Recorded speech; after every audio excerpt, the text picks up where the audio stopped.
Today I want to talk to you about a subject that we have not addressed in the past, but something that I think is kind of important, especially in our culture. And this is really for any Christian, not just worship leaders, but it is for you as a worship leader.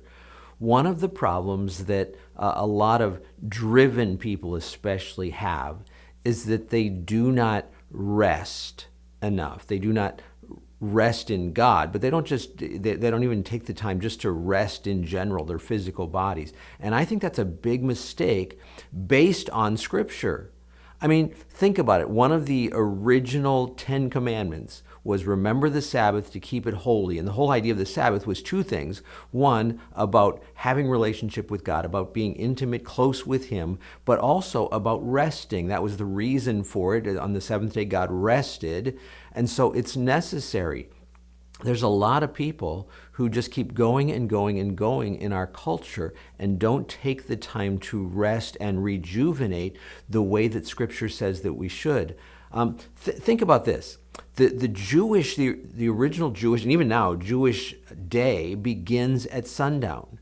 And that's really based on the Bible. If you look at Genesis, the very first chapter, each time something new happens, it says, and it was evening and morning of the whatever day. The day from the Jewish perspective, and apparently from God's perspective, according to the Bible, starts in the evening. And so think about that practically. What does that mean for us?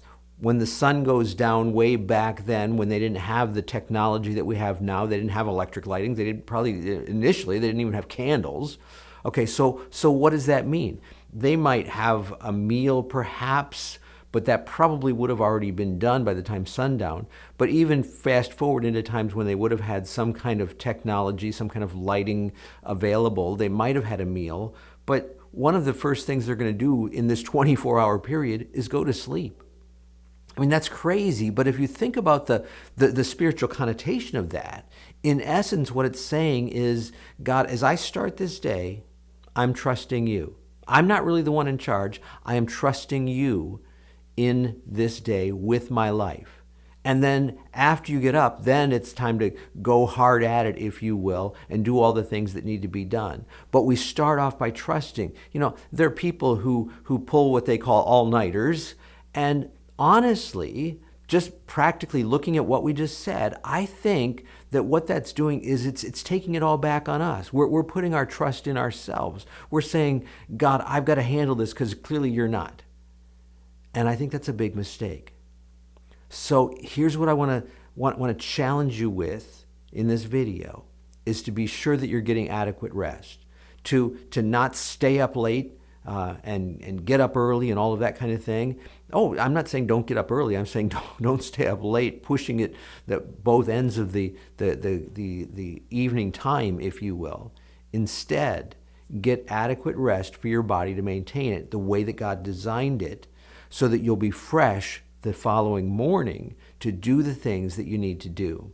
It's a practical idea, but I think it's even scriptural, I believe, but it's one that I think is often missed. And so I want to challenge you as a worship leader, be sure that you're getting the rest that is necessary in order to adequately fulfill what God has called you to do. Brought to you by MyWorshipLeadingCoach.com. Helping you to be more fully equipped as a worship leader.